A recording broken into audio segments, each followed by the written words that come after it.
Bonjour à toutes et à tous, bienvenue ici pour ces rencontres inspirantes. On va passer une bonne partie de l'après-midi ici. On a la chance de recevoir aujourd'hui Raphaël Dinelli, navigateur, pilote d'avion, directeur de recherche du laboratoire Océane Vital, chercheur, j'ai envie de dire, et puis surtout amoureux de la planète. Il va essayer de vous faire partager ses engagements, son parcours, son histoire et aussi ses projets, parce qu'il y en a beaucoup, en particulier 2, avec des dates importantes qui vont venir et des aventures que vous pourrez suivre. Raphaël, si jamais on revoit un petit peu votre parcours avant d'en arriver aux dernières aventures, vous avez fait 3 courses du Figaro, vous avez été 7e à la Transat AG2R, vainqueur de la Transat Jacques Vabre, 3e à la Route du Rhum, 4 tours du monde en solitaire et 10e au Vendée Globe en 2008. La mer, vous l'avez parcourue dans tous les sens. Qu'est-ce qui a été générateur de cette première partie de vie qui était tournée autour de la mer?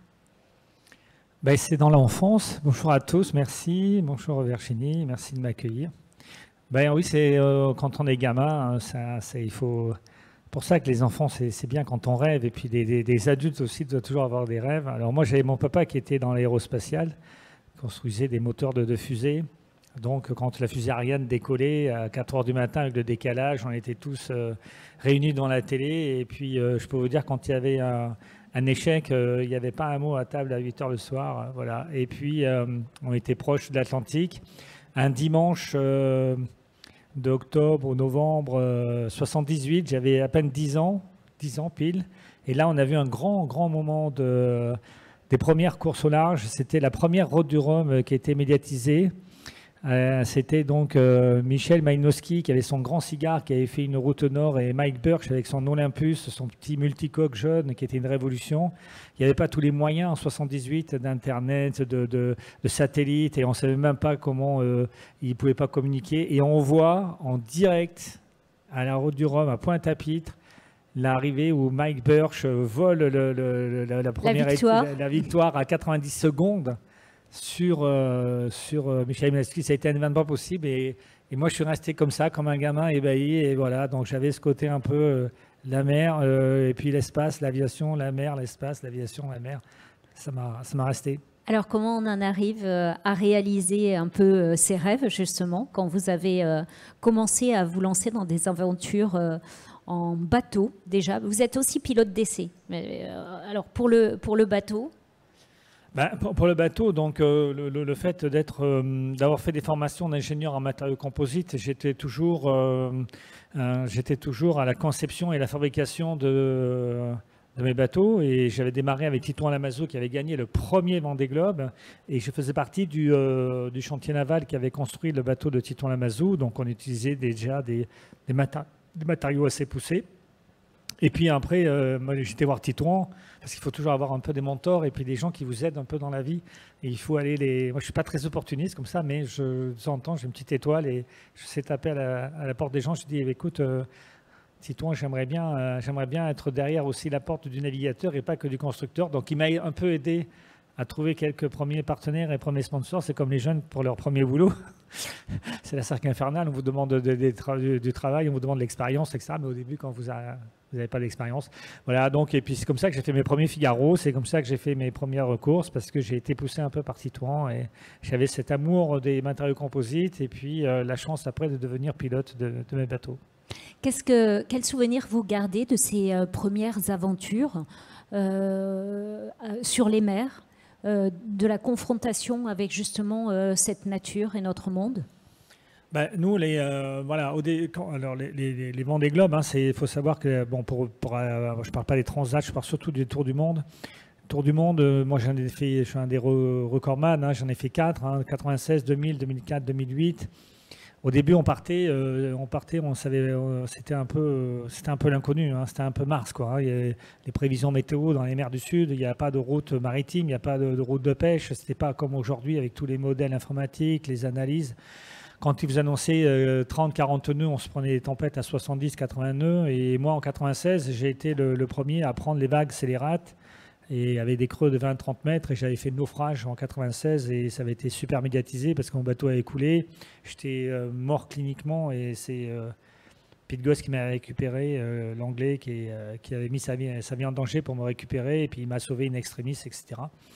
Et tout ça pour vous dire que, en fait, nous les navigateurs, bien sûr des souvenirs on en a, mais on a subi de plein fouet. Il y a 20 ans, on avait par exemple les alizés dans le Pacifique qui étaient perturbés par les phénomènes El Niño. Et ensuite, on a connu les premières fontes de glace des icebergs. Il y a deux banquises dans les mers du Sud.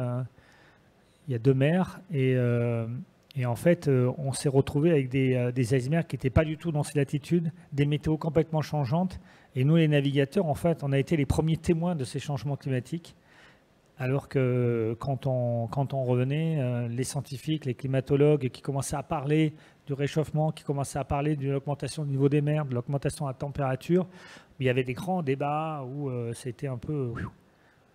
Donc voilà, donc on a connu ça. Après, on a connu le greenwashing, où ça a été tout le monde était bio, tout le monde était éco. Puis maintenant, on est dans une transition plus écologique et économique, parce que la crise est arrivée là aussi. Donc on l'a bien vu dans le discours de ce matin des intervenants et de Bertrand Piccard. Donc nous, voilà, les navigateurs, on a été des témoins privilégiés. Vous l'avez vu venir et vous avez été les premiers témoins de ces changements, en fait. Voilà, et puis après, moi je me suis dit, je ne voulais pas faire de la sensibilisation. J'ai des navigatrices comme Catherine Chabot, qui était journaliste à la base, elles sont parties dans ce qu'elles savaient faire, la sensibilisation. Mais moi, comme j'étais dans la technique, l'ingénierie, j'ai dit, je vais faire de la recherche appliquée. Puis c'est comme ça qu'est venu de travailler dans les énergies renouvelables et c'est parce que comme je maîtrisais les matériaux composites, en fait, quand on était dans les tours du monde, au début, je suis allé pour un côté technique et sportif. J'ai vu que chaque tour du monde, il y avait 4 ou 5 bateaux qui tombaient en panne d'énergie. J'ai dit, c'est quand même couillon de tomber en panne d'un projet comme ça parce que c'est un moteur thermique avec un alternateur. Imaginez votre voiture l'hiver quand elle ne démarre pas parce que la batterie est froide et un peu humide. Un bateau dans les tours du monde qui fait l'équateur et qui fait l'Antarctique dans des conditions extrêmes. Il y avait toujours 4-5 bateaux qui tombaient en panne dans l'alternateur du batterie. Et plus d'énergie, la course est terminée. Et plus on va plus on avance, plus on a besoin de satellites, de communication pour les médias, plus de prévision. Et là, c'est là où moi je me suis dit, il y avait des énergies de secours. Il y avait des éoliennes et des panneaux solaires, mais imaginez qu'à l'époque, vous prenez un panneau solaire du bâtiment, un panneau en verre, vous le mettez sur votre bateau avec une grosse éolienne pour aller faire le tour du monde. Vous n'allez pas dire ça à Jean Lecam ou à Michel Desjoyaux ou à autres. Et en plus, ça ne marche pas. Vous prenez 3 vagues, les panneaux solaires, ils sont cuits et les éoliennes sont cuites. Donc, alors, on va revenir sur l'énergie renouvelable. Mais comme je voudrais avancer dans votre parcours, à un moment donné, vous vous tournez, alors c'est dans les années 2010, vous vous tournez vers l'autre facette de ce qui vous plaît et ce qui vous attire, c'est-à-dire l'aviation. Oui, alors l'aviation, parce que quand moi j'ai fait 25 ans de navigation et tout ce palmarès avec ces 4 tours du monde, dont le dernier j'avais fait en 2008 qui était donc sans énergie fossile, comme j'avais cet amour avec mon papa de l'aéronautique, de cette enfance d'être toujours dans l'aéronautique, et donc après j'ai, par passion, pour toujours garder la foi, on va dire, et je veux dire, l'œil qui brille dans tout ce qu'on fait. Je n'étais pas blasé du tout de la mer, mais c'est se mettre en danger aussi, de changer de métier. Il faut se reformer en tant que pilote d'essai, etc. Donc, on se met toujours en danger. C'est ça, là aussi, l'adrénaline. Et puis, c'est pas si éloigné que ça. Quand vous êtes pilote, d'abord, l'avion, on le construit comme un bateau, avec le même matériau, donc c'était le même outillage. Ensuite, la physique. Une aile d'avion, c'est comme une aile de bateau, c'est comme une quille, c'est l'intrado, l'extrado, les forces aérodynamiques. À part quand un bateau, il a un problème, il se couche. Quand un avion a un problème, il s'écrase, donc c'est un peu plus violent.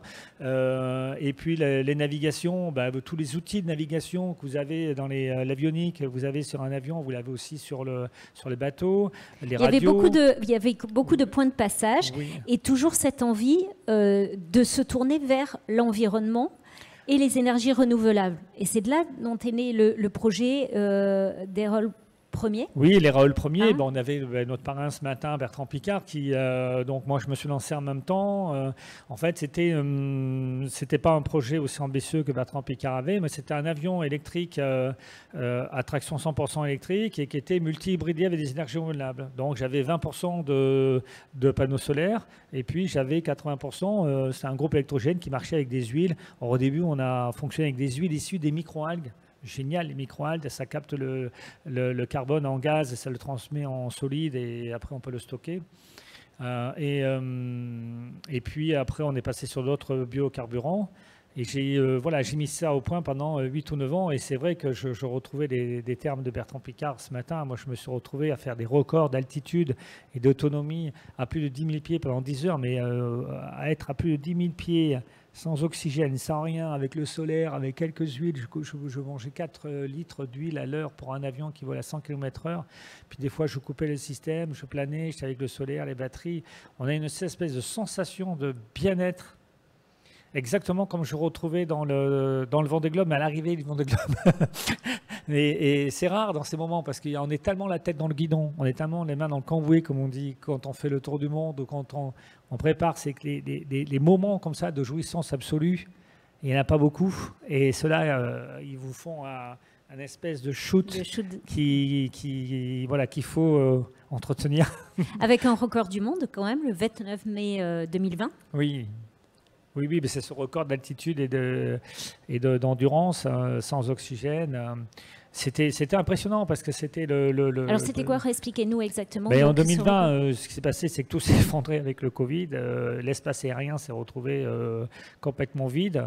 Moi, j'étais invité depuis l'avion. J'avais un droit de voler depuis 2018. Donc 2018-2019, on s'était rencontrés. Donc j'avais été un des parrains du raid la TQR, les 100 ans de la première ligne de l'aéropostale de Saint-Exupéry. Donc l'avion était juste au point avec son laissez-passer et c'était à Toulouse-Francazal et j'avais fait la première étape Toulouse-Perpignan. Ça a enchaîné 2018-2019 des meetings aériens. Alors moi je lançais le meeting avec mon avion qui vole pas très vite, la patrouille de France derrière finissait par le bouquet et on se retrouvait avec les pilotes de la patrouille de France où je leur démontais l'avion. Évidemment ils ont compris que moi à mon âge je ne serais jamais pilote de la patrouille de France, mais eux, ils ont bien compris que c'était aussi l'aviation de demain avec l'électricité, avec tout ce système. Et il y avait un échange comme ça de passion, tout simplement. De respect. C'était des moments qui étaient super. Donc, suite à ça, ce record. Voilà, suite à ça, en 2020, plus rien. On se retrouvait, plus de meetings, plus rien. Donc, tout a été annulé. Et donc, sorti du premier confinement là, au mois de mai 2020, bon, j'ai dit, maintenant, j'avais un peu les fourmis dans les jambes, comme on dit, et puis il fallait faire quelque chose. Donc, j'ai dit, et là, je me suis retrouvé à faire ce record. Et dans l'espace aérien, d'habitude, vous vous présentez sur un contrôle, c'est votre fiche d'identité, votre position, vos intentions. Et en gros, on vous donne l'autorisation, pas l'autorisation, vaut de la telle altitude. Bon, voilà, c'est très codé. Il faut parler au bon moment parce qu'il ne faut pas couper les autres conversations. Il faut savoir se positionner, il faut savoir écouter. Bon, c'est très, très, très, très codé. Et là, j'ai dû passer quasiment tout mon temps à discuter avec le contrôle aérien parce qu'il n'y avait aucun avion. Et même les 1 ou 2 avions de ligne que j'ai pu croiser, comme j'étais très haut et que j'étais sur... Alors, vous étiez à combien de temps? 10 000 pieds, c'est à peu près 3 300 mètres sans oxygène, parce qu'il y a une législation, c'est qu'à partir du moment où vous êtes volé à plus de 10 000 pieds pendant tant d'heures, il faut l'oxygène. Et donc, moi, je n'étais pas pressurisé, je n'avais pas d'oxygène. Et puis, j'étais limite de l'avion. L'avion ne pouvait plus monter, quoi. Donc, c'était très fin comme pilotage. Parce que c'était quoi le but de cette expérience? En fait, c'était de récolter au maximum de données et de data, déjà, de montrer que c'est possible, de faire des vols à altitude, ces longs cours, avec quelque chose de très frugal. C'est-à-dire que moi, je ne consommais rien. C'est pour montrer l'efficience, pour montrer l'excellence des systèmes. Et parce que si vous dites que vous partez à l'électricité, mais que derrière, en amont, ça génère...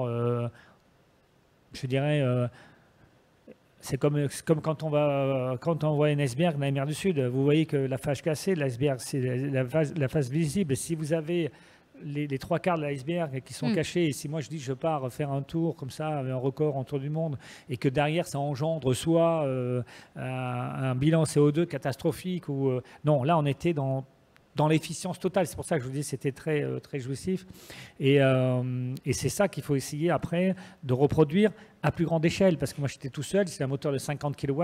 Et comme Bertrand Piccard disait ce matin, c'est pas encore demain qu'on va faire voler avec ces mêmes technologies 200 personnes dans un avion. Mais ça y est, c'est lancé. Vous voyez, là, en 2 ans, moi, je faisais les mêmes conférences sur les personnes de l'aviation, sans les citer, des grands spécialistes, etc. On nous prenait pour des martiens, on nous prenait pour des électriques, on nous prenait pour... voilà, on était un peu marginalisés. Aujourd'hui, on voit bien que l'État, l'Europe, on met des milliards dessus, que ça bouge et que ça ne reviendra pas en arrière. Donc, c'est à nous à suivre de là, le fil. Les projets, demain, c'est Hérole 2.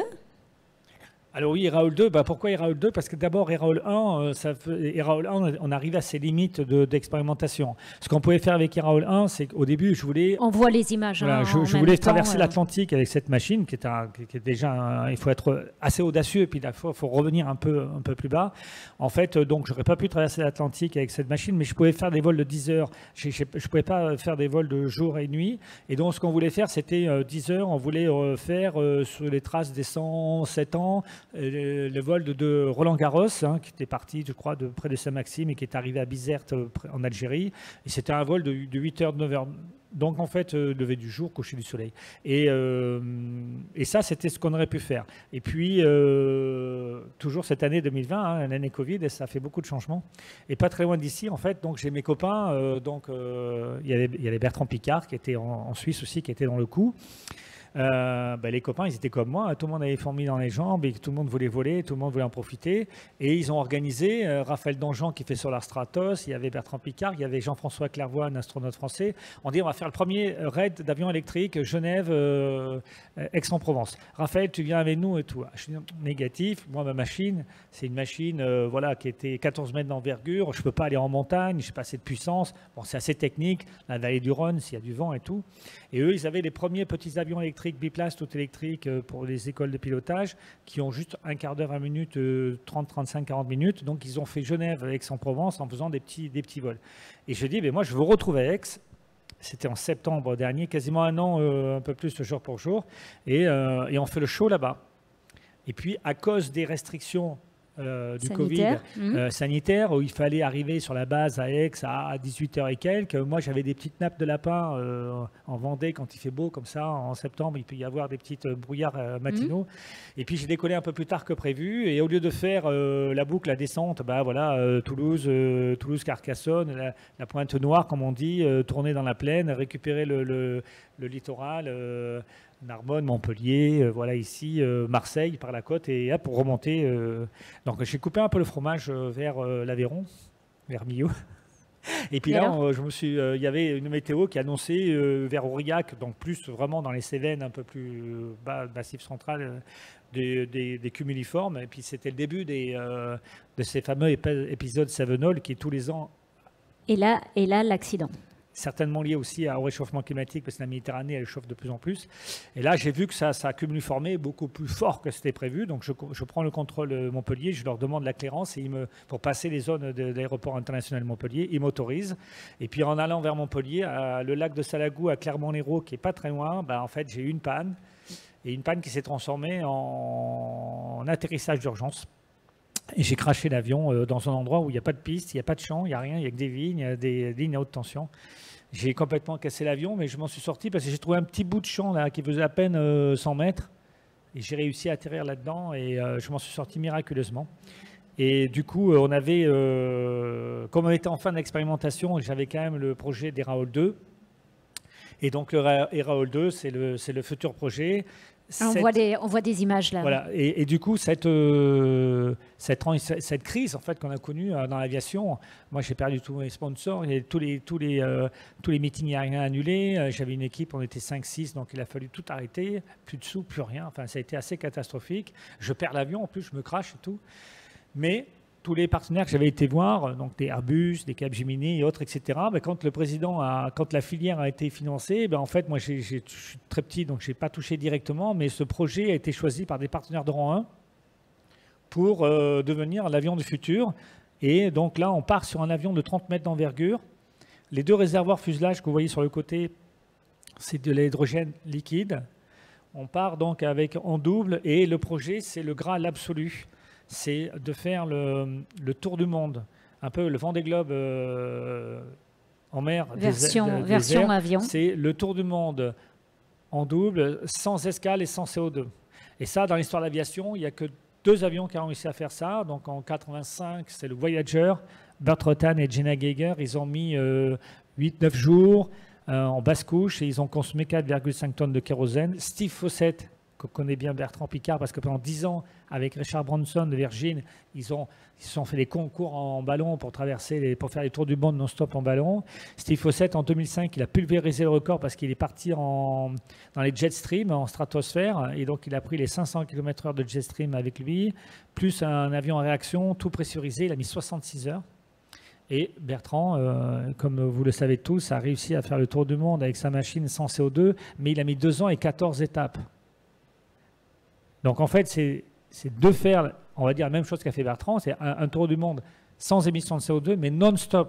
Donc je ne sais pas si vous imaginez la technologie, les efforts qu'a fait Bertrand Piccard pendant 10 ans et qui ne pouvait pas voler plus de 5, 6, 7 jours. Là, le faire le non-stop, quand vous partez avec ces 2 systèmes d'hydrogène, en fait, pour résumer, hein, quand on parlait d'énergie renouvelable ce matin, déjà les Voyager et les Virgin Atlantic, avec du kérosène, ce sont déjà des projets de faire un tour du monde en avion non-stop, c'est déjà assez exceptionnel. Mais quand vous rajoutez des systèmes à énergie renouvelable, vous avez plus de masse, plus traînée, c'est moins efficient. C'est comme si vous partez avec 2 ou 3 boulets de canon en plus au pied. Donc technologiquement, c'est extrêmement, extrêmement compliqué, mais pour l'instant, on essaye de tenir les modèles. Et là, en ce moment, on est en train de réaliser une maquette qui va voler fin octobre. Parce que d'abord, il faut valider l'architecture. Elle est un peu compliquée et il ne faut pas que ce soit une architecture il faut qu'elle soit stable aérodynamiquement pour pas qu'elle soit dangereuse. Et puis après, il faut qu'on affine tous les calculs pour qu'on puisse faire un vol de 9 jours.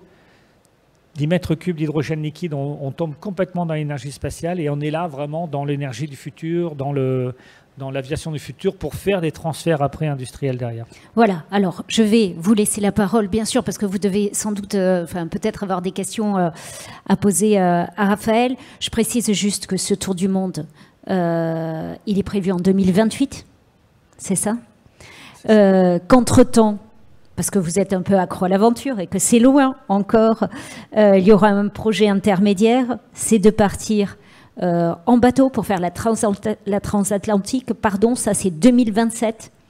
Donc c'est de tester cette technologie sur le bateau avant de la tester dans le ciel. Oui, le programme, là, on est dans 2 ans de design. 2021-22, c'est le design. 2023-2024, c'est la construction pour l'avion. 2025, des essais au sol et des essais en mer, parce qu'il faut des essais en l'air. Il faut avoir les autorisations aussi de l'aviation civile, la DGAC. Et 2027, avec l'avion, on a une première vraiment date qui serait vraiment le top. C'est que le 21 mai 2027, on va fêter les 100 ans du vol de Charlieberg, New York-Le Bourget. Et là, ça serait vraiment un rêve absolu de faire sur ces traces ce vol-là, et ça serait déjà une première sur l'Atlantique pour tenter en 2028 le tour du monde sans escale. Et après, on avait dit, donc en 2024, il y a le Vendée Globe. Alors pourquoi associer le Vendée Globe à l'avion ?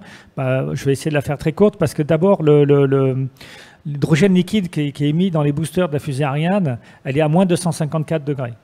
Et quand on la met dans les réservoirs, les boosters, on l'allume et la fusée, elle part 10 minutes après, elle est dans l'espace. Si au bout de 10 minutes, elle ne part pas, il faut vidanger. Et c'est pour ça, quand la fusée, elle part, vous voyez, il y a des glaçons sans arrêt qui sont collés sur les boosters qui tombent. Là, nous, mettre de l'hydrogène liquide pendant 9 jours, on ne pourra pas avoir on peut pas la stocker à moins 250 degrés. Donc, c'est comme si vous mettez de l'hydrogène liquide dans un verre, c'est comme si vous mettez de l'eau à 100 degrés, et comme on ne va pas pouvoir tenir cette température, elle va se réchauffer, elle va bouillir, comme l'eau on appelle ça le ball of gas. Donc en fait, dans ce réservoir, l'hydrogène va bouillir, elle va se transformer en gaz hydrogène, et là, il faut la récupérer avec la pile à combustible et la consommer. Et le Vendée Globe, donc c'est 80 jours. Moi, ça serait mon 5e Vendée Globe. L'idée, c'est de faire un petit démonstrateur, une petite cuve de 20, 30, 40 litres d'hydrogène liquide pour m'amener le complément d'énergie pour faire le tour du monde en hydrogène liquide et regarder sur 80 jours comment va se comporter le dégazage au début, à moitié et à la fin. Et puis, pour finir, moi, j'ai fait 25 ans de navigation, de course au large. J'ai fait ce pilote d'essai avec ses plus de 200 heures sur Raoul 1 et ce crash que je vous ai raconté. Et depuis septembre dernier, ben oui, je fais comme tout le monde. Je me lève le matin, je fais mon PC, je gère mon projet, je vais au boulot. Puis je me dis, il me manque quelque chose quand même. Je ne vais pas pouvoir voler jusqu'en 2026, 2027. Des fois, je pète les plombs, je vais courir. Mais il me manque quelque chose. Et quand je naviguais ou quand je faisais ce pilotage, cette adrénaline qu'on a en tant que navigateur dans les mers du Sud ou pilote d'essai, c'est aussi ce qui me maintient. Ce que j'expliquais tout à l'heure, quand les gamins, ils ont cet œil qui brille. Donc, aller refaire le Vendée Globe pour tester le système à hydrogène liquide et garder une préparation mentale et physique. C'est pour ça que le bateau, on va l'appeler e-Explorer. Ça s'appelle la mission e-Explorer. On a sorti il y a à peine 8 jours le site mission-e-Explorer. Et donc l'idée, c'est donc faire le tour du monde en 2024 avec ce bateau. Alors, je ne fais pas un bateau neuf, c'est pas pour gagner, c'est juste pour faire une expérimentation. S'il y a de l'argent... Expérimentation 2024, voilà. 2027, la transatlantique dans un premier temps, et pour, 2028, le tour du monde. Le tour du monde. On vous laisse poser des questions à Raphaël Dinelli. Est-ce que vous avez des questions? Alors, sur son expérience, sur sa passion? Non, personne ne veut poser des questions? N'hésitez pas. Alors, moi, je vais vous en poser une. En attendant, peut-être que quelqu'un se décide. Ce qui est très important, vous le disiez, dans ces aventures-là, c'est la partie transfert de technologie. C'est-à-dire, on imagine des solutions, on imagine l'avion de demain, on fait des prototypes, on fait des essais, mais il ne faut pas que ça en reste là. Oui, ça c'est très important parce que moi ça m'anime depuis des années. Sur l'avion numéro 1, il a fallu faire des panneaux solaires qui épousaient la forme de l'aile d'avion. Et donc avec les matériaux composites que nous on maîtrisait, donc j'ai déposé un brevet, on a fait ces panneaux solaires. Et puis il y avait des industriels, donc le groupe SunPower qui est le 3e groupe mondial de photovoltaïque américain qui a été racheté par le groupe Total. Mais ils ont fini par nous racheter le brevet. Moi, j'ai gardé la licence pour l'aéronautique et le nautisme. Et en fait, parce que pour vous résumer, un panneau que vous prenez sur le toit d'une maison, les cellules sont très fragiles à l'humidité, elles sont très fragiles à la flexion parce qu'elles peuvent casser. C'est du silicium, c'est du silicium souvent de recyclage d'autres matériaux. Et le panneau fait entre 18 kg au mètre carré alors qu'il y a à peine 500 grammes de cellules. Et ça, on ne peut pas les mettre sur l'avion et sur l'aile d'avion. Donc nous, on a en parallèle, donc on a fait un brevet où le panneau, pour qu'il tienne 25 ans sur le toit d'une maison, il pesait à peine moins de 3 kg. Il était pliable, donc on peut les rouler, etc. Et tout. Et le groupe Total et SunPower nous a racheté le brevet pour les mettre sur le toit d'une maison parce que si vous mettez 1000 m² sur ce bâtiment, à 18 kg, ça fait 18 tonnes. Si vous mettez les châssis, ça fait 18 tonnes de plus. Et souvent, les bâtiments ne sont pas calculés pour mettre autant de poids sur les toits. Alors si on vous dit en plus, il faut investir sur 20 ans pour le retour sur investissement d'énergie solaire par rapport à l'énergie classique, mais s'il faut refaire la structure, l'isolation, le bâtiment, l'électricité, etc., le financier va vous dire stop. Et donc, en fait, nous, ça a été très important de vendre ce projet parce qu'on va avoir des panneaux qui sont moins chers à fabriquer, plus légers, et on va pouvoir en mettre plus. Donc, ça va être mieux pour le client final. Et puis, nous, ça nous a amené pas mal de royalties aussi. Et de qui vous permet de financer les prochains prototypes et les prochaines aventures. Ça nous a financé la moitié du numéro 1. Et donc, c'est très important parce que ça nous donne aussi une valeur au travail que l'on fait. Parce qu'avec l'âge qui avance, c'est bien de faire des projets de démonstrateurs, de faire des projets d'aventure et d'expérimentation. Mais moi, je trouve que c'est important de faire aussi un transfert industriel parce que si on arrive à dire, oui, les énergies renouvelables, bien sûr, comme on parlait ce matin, ou c'était Eric Scotto qui en discutait ce matin, si elles ne sont pas assez performantes et si elles sont trop chères et pas assez fiables, ça, c'était les discours d'il y a 10-15 ans. Aujourd'hui, on arrive à avoir des systèmes qui sont de plus en plus fiables, qui sont de plus en plus, qui tiennent dans le temps, qui sont de plus en plus performants et qui sont accessibles. Voilà. Donc ça, si nous, par nos démonstrateurs, nous, remplacer l'hydrogène et panneaux solaires par du kérosène, il faut se lever de bonne heure parce que pour l'instant, c'est des énergies qui ont encore le vent en poupe parce qu'elles sont pas chères, elles sont performantes. Donc il faut de la performance, il faut de la fiabilité et il faut un coût qui soit le plus bas possible pour l'accès à tous. Merci beaucoup, Raphaël Dinelli. Ça passe vite. 30 minutes avec un aventurier, un explorateur. J'espère que cette rencontre vous aura inspiré. Vous savez que vous allez avoir tout au long de l'après-midi des rencontres qui vont se succéder sur soit les métiers de demain avec Estelle Brisset, soit des rencontres inspirantes. On se retrouvera dans quelques minutes pour la rencontre d'un autre aventurier. Et je vous remercie beaucoup, Raphaël Dinelli, d'être venu pour Le Monde Nouveau. Merci Virginie et à très bientôt. Bon salon à tous.